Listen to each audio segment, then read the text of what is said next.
সুপ্রিয় দর্শক মণ্ডলী, আজকে আপনাদের একটা জিনিস দেখাই। মাত্র একটা লাইভ অ্যাক্সিডেন্ট হয়েছে। এই যে ভাই এখানে বসে আছে, ভাই উনি পড়ে গেছিল। আল্লাহ যে ওনারে এতভাবে বাঁচাইছে, যে জিনিসটা আপনি আসলে কি বলবো, আল্লাহর একটা মহিমা আছে। এখানে দেখেন গণভবন থেকে শুরু করে এই যে রাস্তাটা গেছে আপনার সংসদের দিকে, এই যে দেখেন রাস্তার মাঝখানে, এই দেখেন রাস্তার মাঝখানে একটা ম্যানহোলের ঢাকনা, হ্যাঁ, এখানে উঁচা নিচা আছে।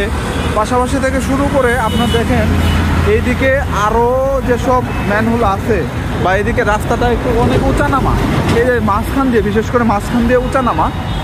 এই উঁচা নামা রাস্তার মধ্যে একটা বাইক নর্মালি স্পিডে যাচ্ছে, যাওয়ার সময় সে ধাম করে রাস্তার মধ্যে পড়ে যায়। আল্লাহ বাঁচায়, কারণ হচ্ছে ওনার পিছনে একটা বাস ছিল। বাসটা এমনভাবে কন্ট্রোল করে সাইডে চাপাইছে, যদি মিনি সেকেন্ড সমস্যা হতো তাহলে বাসটা ওনার উপরে চলে যেত। আল্লাহ চোখের সামনে এরকম একটা অ্যাক্সিডেন্ট দেখলাম।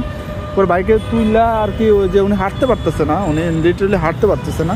তো আপনারা যারা এই রুটে চলাচল করেন, তো ফ্রি রুট পায়ে টানাটানি করার চেষ্টাটা বন্ধ করবেন। বিশেষ করে দেখেন এই যে গণভবন থেকে শুরু করে আপনার সংসদের দিকে যে রাস্তা, বসুন্ধরার দিকে যে রাস্তা, ইয়ার দিকে নিউ মার্কেটের দিকে যে রাস্তা, এখানে যে ম্যানহোল আছে এবং হচ্ছে রাস্তার মাঝখানে অনেক ঝামেলা আছে।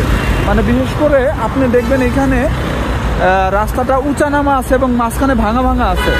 তো মাঝখান দিয়ে চলাচল করতে একটু সাবধানে চলাচল করবেন, হ্যাঁ। তবে আল্লাহ ওনাকে বাঁচাইছে। আল্লাহ বিশ্বাস করুন যে কি পরিমাণ যে একটা অ্যাক্সিডেন্ট হতো, লোকটা স্পট ডেড হয়ে যেত যদি বাস চালক না ভালো হতো। থ্যাংক ইউ বাস চালককে, এবং আল্লাহর রহমত আছে অবশ্যই ওনার উপরে। তো আপনারা একটু সাবধানে চলাচল করবেন। আসসালামু আলাইকুম।